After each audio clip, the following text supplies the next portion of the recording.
Hi, everybody. Markos Moulitsas from Daily Coast here at the top of the hour to talk about what has happened, what's going on in election night 2024. Are you nervous? Because I'm freaking nervous. So,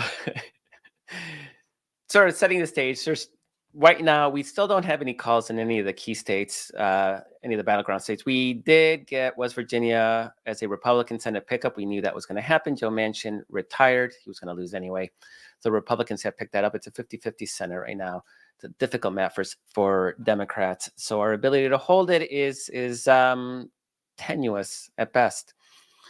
As I mentioned in the last update, Nancy Pelosi's actually very optimistic about picking up the House. I am as well.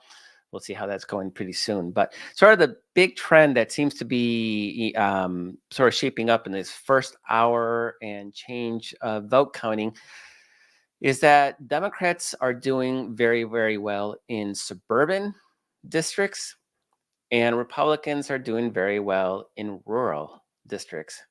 Now, on top of that, Democrats are crushing it in some urban areas. Philadelphia, Detroit, Philadelphia is off the charts. City officials estimate 50 to 100,000 more votes in a state that Joe Biden won by 80,000 votes. So it'd be a nice margin. But what we're seeing is the suburban trend, and it's an ongoing trend that we've seen for a while. As we mentioned earlier in the evening, Hamilton County, Indiana is a suburb of Indianapolis and has been sort of a bellwether. It's been trending very heavily Democratic in the last few cycles. So in 2012, Republicans won it by 34 points.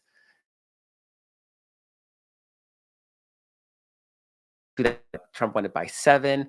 And right now, with about 65% counted, Trump is winning by half a point. So he's going to probably, odds are good he's going to win the county, but anything less than 7 is a gain, is an overperformance. And that matters because much of the battlegrounds in the battleground states are those suburban districts. So if Republicans squeeze out more blood from those rural districts, it's surprising that he is, but he's still there's still people out there for him to squeeze out.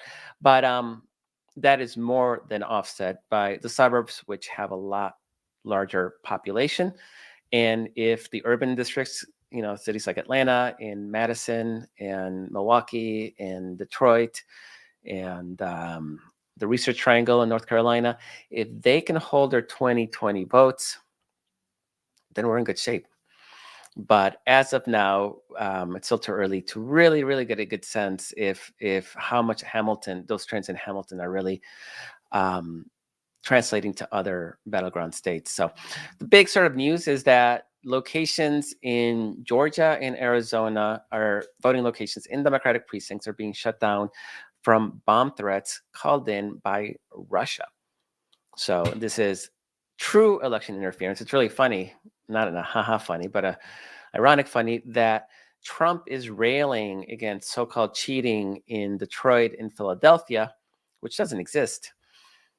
And he's oddly quiet, curiously quiet about Russia trying to help him out. Funny that, huh? So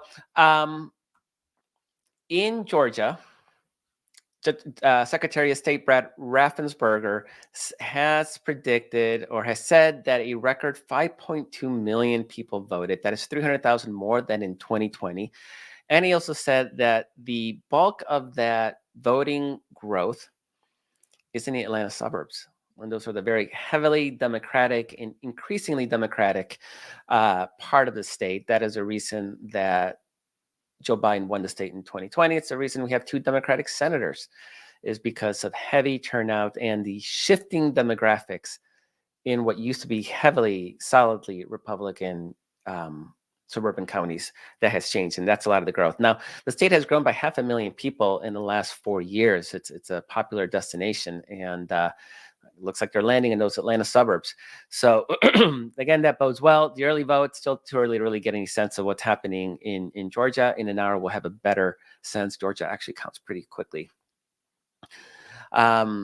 Florida is, as mentioned last hour, Florida is looking It's the state itself is becoming what essentially kind of you can consider it a vote sink for Republicans. A lot of Republicans are moving to the state, and it is becoming more and more Republican. And Miami-Dade, as of now, with how much is reporting?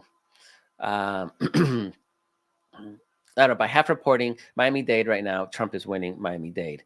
What's crazy about that is in 2016, Hillary Clinton won it by 30 points. So it's one of those rare urban areas, urban regions in the country that is actually becoming more Republican. And reasons for that are, I don't know, complicated, I guess. Discussion for a different day. What is interesting in Florida, though, is that the marijuana with about 60% count at marijuana legalization's at 56%, and abortion rights ballot initiative is at 59%. In Florida, you need 60% to vote. So, not sure what's outstanding and what those chances are, but that pro-choice ballot initiative is it's right on the razor's edge, and would be great to get it to 60. It does create this sort of incentive where people who can vote for Republican candidates and then they get the policies they actually want, like marijuana at 56%, it's majority support, and abortion rights. They can use the ballot initiative as a way to vote for the things they like and still vote Republican. It kind of creates this permission structure to do that, for better or for worse. It's definitely not helping Democratic candidates at this time. Nevada's still looking good. As I reported an hour ago, the election day vote the overall vote, that is vote by mail, early vote, and election day vote in Clark County, which is home to Las Vegas, it exceeded the 2020 numbers at 3 p.m. local time. So they had 4 hours left to go. They are crushing it. That is a heavily Democratic county. It is driven by the GOTV, the Get Out the Vote operations, driven by the Culinary Union, which is single-handedly or hands down the best Get Out the Vote operation in the country. It'd be great if we could clone that. So it's looking good, but Nevada itself is not going to be, I don't think it's going to be very determinative at the end of the day. So really it comes down to that blue wall. It comes down to Wisconsin, Michigan, and Pennsylvania.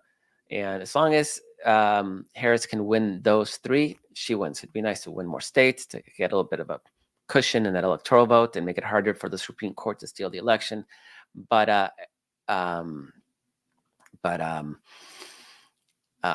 yeah, Nevada. So it's nice. It's nice that we're leading it. So I think that's where we are right now. We're going to have a lot more vote counted in an hour. You can check back in here for the next update. You can also go to dailycoast.com, join the conversation, and see updates at dailycoast.com. See you then. Thank you very much.